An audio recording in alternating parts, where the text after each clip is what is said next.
Hai, Assalamualaikum warahmatullahi wabarakatuh. Jadi sekarang kita akan membahas tentang teks narasi bahasa Indonesia. Coba di sini ada yang tahu gak apa sih teks narasi itu? Sekarang kita akan membahas tentang teks narasi semuanya ya. Jadi perhatikan ya apa yang akan saya sampaikan. Mulai.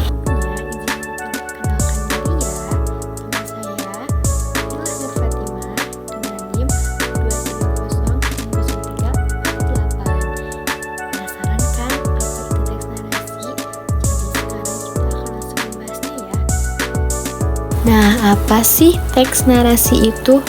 Jadi, teks narasi itu adalah jenis teks yang mengisahkan suatu peristiwa berdasarkan urutan waktu atau kronologi yang bisa bersifat fiksi atau imajinasi dan khayalan maupun non-fiksi, yaitu fakta atau keadaan sebenarnya.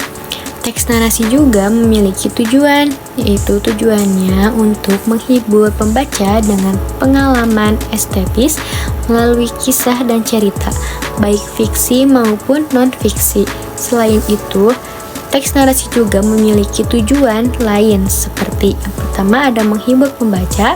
Tujuan utama teks narasi adalah untuk menghibur pembaca dengan pengalaman estetis melalui cerita dan kisah. Yang kedua ada mengungkapkan informasi.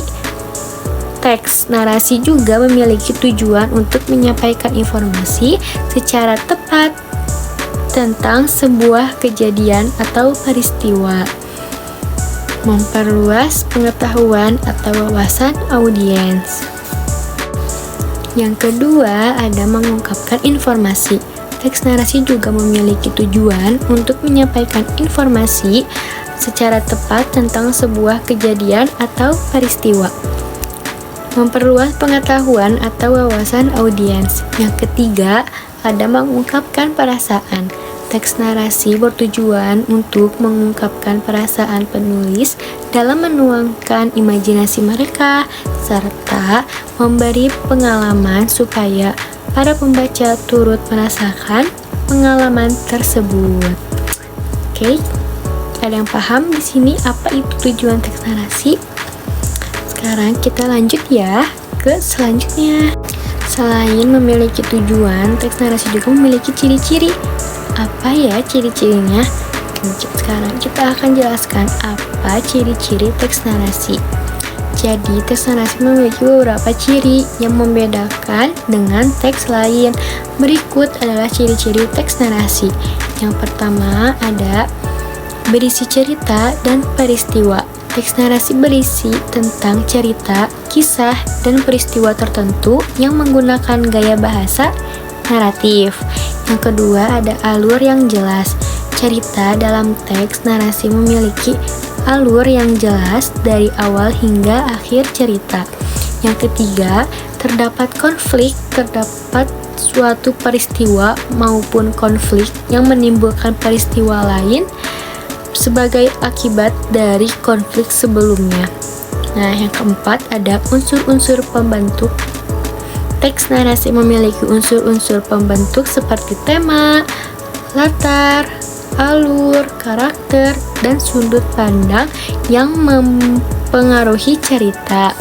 Yang kelima ada struktur kronologis. Teks narasi disusun secara kronologis sesuai dengan urutan waktunya, mulai dari orientasi, komplikasi, resolusi, dan reorientasi. Nanti kita akan bahas tentang ini ya. Lanjut, yang kelima ada menonjolkan perbuatan. Teks narasi menonjolkan unsur perbuatan atau tindakan yang terjadi dalam cerita. Yang ketujuh ada berusaha jawab pertanyaan. Teks narasi berusaha menjawab pertanyaan apa yang terjadi dalam cerita sehingga pembaca dapat memahami cerita secara lebih baik. Yang kedelapan, yang terakhir itu ada ragam wacana jelas. Teks narasi menggunakan ragam wacana yang menceritakan gambaran dengan jelas kepada pembaca. Yang kedelapan, yang terakhir ada ragam wacana jelas. Teks narasi menggunakan ragam wacana yang menceritakan gambaran dengan jelas kepada pembaca. Nah, itu ciri-ciri teks narasi ya, kalian harus ingat. Oke, kita lanjut. Memiliki unsur, yaitu yang pertama ada orientasi. Apa sih orientasi itu? Jadi, orientasi itu adalah bagian awal dari cerita yang berisi pengenalan tokoh, latar tempat, latar waktu, dan unsur lainnya yang membantu pembaca memahami cerita. Yang kedua ada komplikasi, yaitu pendidikan pembekali individu dengan keterampilan dan pengetahuan yang diperlukan untuk bagian cerita yang berisi konflik yang terjadi baik pada tokoh utama maupun para tokoh lainnya. Yang ketiga ada resolusi, yaitu bagian cerita yang menunjukkan adanya penurunan konflik, di mana solusi atau penyelesaian masalah mulai terlihat. Yang terakhir ada koda. Koda itu bagian penutup cerita yang berisi pesan moral atau pelajaran yang dapat dipetik dari cerita. Selain ada tujuan, ciri-ciri, dan struktur, teks narasi juga memiliki unsur-unsur. Apa ya unsur-unsurnya? Jadi, unsur-unsur teks narasi adalah elemen-elemen yang membentuk struktur dan isi cerita dalam teks narasi. Berikut adalah unsur-unsur teks narasi yang perlu diperhatikan dalam penulis. Yang pertama ada gagasan.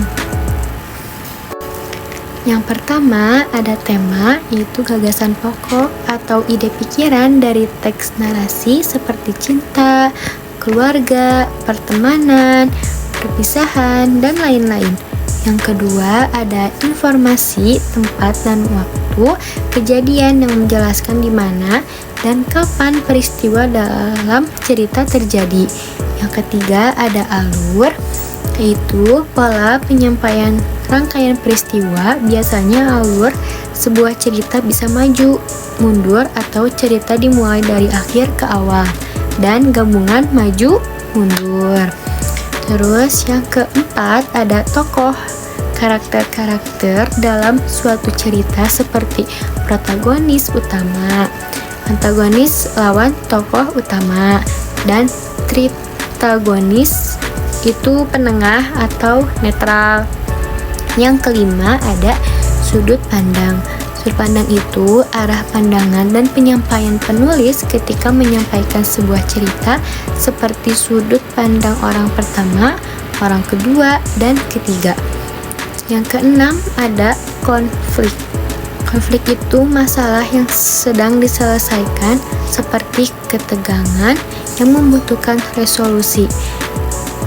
Frasa atau klausa, serta kata penghubung, penanda, urutan waktu. Yang kedelapan ada plot.